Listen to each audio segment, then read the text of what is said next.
aniga aadaan ugu faraxsanahay maanta inaan idin imaado dagaalka markaad bilaabayseen bilowgiisa xamaraan joogo laakiin inta badan bishii saddexaad ii socotoona xamar arkay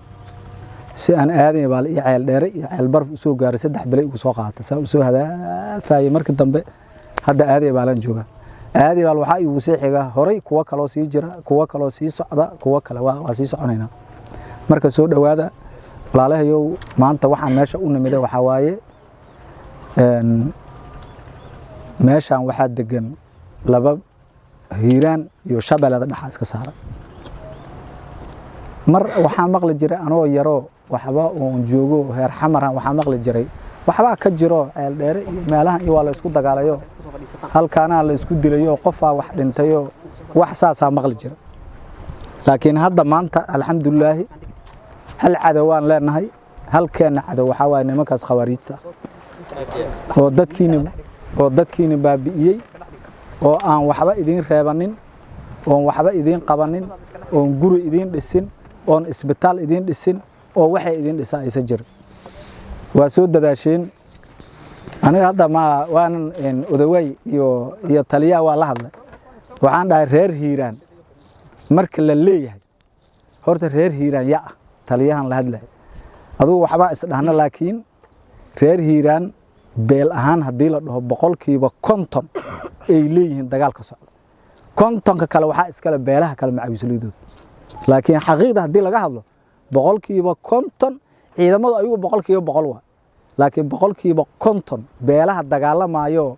u soo jeesta in cadow iska kiciyaan oo sida adinkoo kale ah boqolkiiba 50 reer hiiraan 50 kale ayaa waxa iskale beelaha kale aad u mahadsantihiin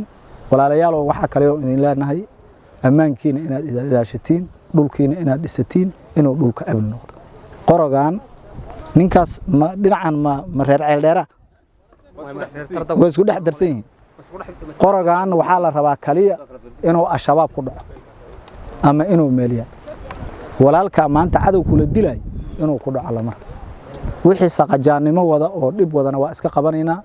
faafahinta iyo nidaamka iyo waxyaabaha maanta la idinku yimid badankooda waxaan noo sheegay taliya xooga laakiin aniga aadaan ugu faraxsanahay inaan maanta idin imaado tuuladan aniga hal maraan safar ku imid anoo socdo baawar wata aan maray oo u socda meesha la yiraahdo aaday baa marka aad uma aqaano aniga hadda laakiin dadka inta jooga way wada aqoon og yihiin ceel dheer laakiin waa ogahay aniga inay xudun weyn tahay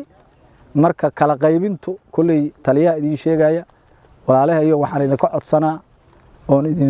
idin hor taaganahay oo ilaahay dartiid aan ku wada hadlaynaa inaan cadawgaas iska qaban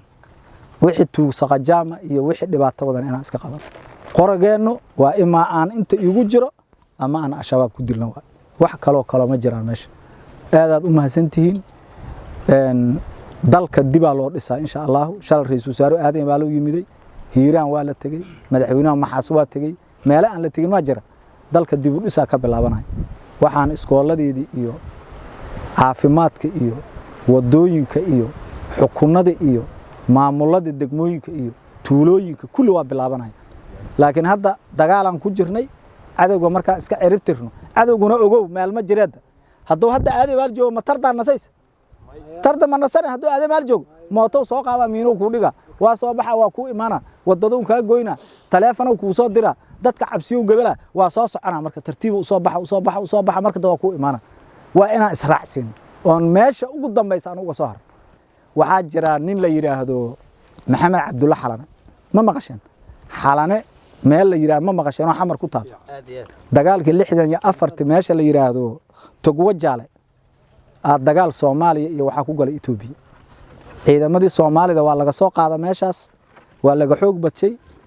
ninkan xalana la yiraahdo calankii Soomaalida oo ka taagan meesha ciidanka laga baxshay oo isha saar gadoon oo ku yiraahdo xabadu ku socoto asoo calankii soo furay oo ku duuduuban ay naftu ka dhacdo waxa taala loo dhisa xalana la yiraahdo gaashaan dhiga lagu dhigay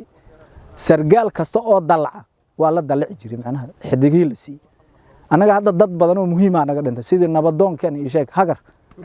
cilma hagar waxa kamid ahay hebel basar oo hadda meeshan ku dhintay dadkiina macnaha halgan ku qayb u leh waxa kale soo hartay Soomaaliya markay xornimada qaadaysa waxa jira niman la yiraahdo SY oo 13 oo dhalinyaro ah oo sida adinkoo kala waxay u fikireen inay Soomaaliya gaaladan ka tagto oo xornimo qaadato oo iska dhiciyaan gaalada qorana ma qaadan ogow fikir iyo maskax ay ku bixiyeen dalkan hadda xornimada joogto SY la dhistay ayaga keenay ayaga gaaladaas la dagaalay ayaga keeneen adinka maanta waxa leedihiin taariikh aad leedihiin dagaalka uu odoway taliye ka yahay madaxweyne xasan sheekhna oo madaxweyne u yahay gudoomiyaashiina ay yihiin muumin iyo dadka lamida iyo anagoo dabalnaada taariikh oo yeelanay waa arki doontiin hagar iyo dadka lamida iyo adinka qaarkiin inta la loo dhisi doono ama magac loo sameeyo doono marka nafsadaada inaad dalkaaga u hurto waxay faa'iido u tahay cunugaad dhashay hadii la gumaysto walaayo xasuuyseen gabarta walaasha hadii la gumaysto xasuuyseen dhulkaaga iyo ciidaada aad leedahay hadii lagu gumaysto xasuuyseen waxaad noloshaada dhan ka kacwa aniga hadda markaan soo baxayay taliyaha waxaan iri dagaal u socdaa wuxuu yiri senator tahay taaya wadataa baawur qabuubaad wadataa baarlamaanka iska qudbay niyo taas ma anfacaysan sababtoo ah lacagti adiga laga qaaday iyo ridi laga qaaday iyo canshuurta laga qaaday inta qarax ku sameeyo xamar igu geey asaa meelan istaaga waa fiiri dadki qaybo kamida oo inta bastoolada u dhiibay oo lacagtiina ka gaday oo inta bastoolada u dhiibo meel la dhigay ay inta soo baxsadaan ay dhash askariga leeyahay ninka laala u shaqeeya dig kan dil xoolihiina adinka aad laheedeen wallahi ayaga way waxay nugu dilayeen ninka hadana xamar uga fakanayni walba meesha dagaalku ka socdo aan tago aan ku dhinto xoolihiina yaa lagu dilaa asaa qarax lagu geeyna meelan fadhiistaan way xamar alawis kaligayna ma aha dadka hadda jooga xamar wallahi billahi tala dhibaa ka jira marka qaraxaas inta ka imaanay meesha uu ka imaanay inaan bixino saasa u soo galno horta dagaalka iyo inaan aniga jawi ahaanba guud ahaanba dagaalkan socdo inaan ka qayb qaadano dhalinyarooy maanta dalku adoo u baahay odoway hiisiyaan aniga hadda waa iga yar yahay 30% sano waa iga yar ninkan ya maanta ana taliya xoog dalka Soomaaliya waa Ilaahay ka yaalo iyo saaxiibadeyda waa gudoomiye degmo muumin anoon aqoona magaciisa maqli jiraan weligay ma arag aad iyo aan ku kulanaanay asig marka aniga raggan aqaano waxa waa simbolosho iyo dabageed iyo dadkaas dadka aan saaxiibadana nimankaas waa marka waxaan idin ka rabnaa niyad jab ma jiro laakiin maanta wixii taliyo idin kuugu yimid oo idin kuugu wada nimid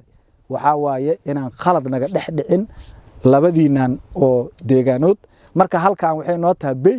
baysas kalena taliyaha sheegi doona waa isqaybayna bays kasta abnigiisa inuu ilaaliyo raama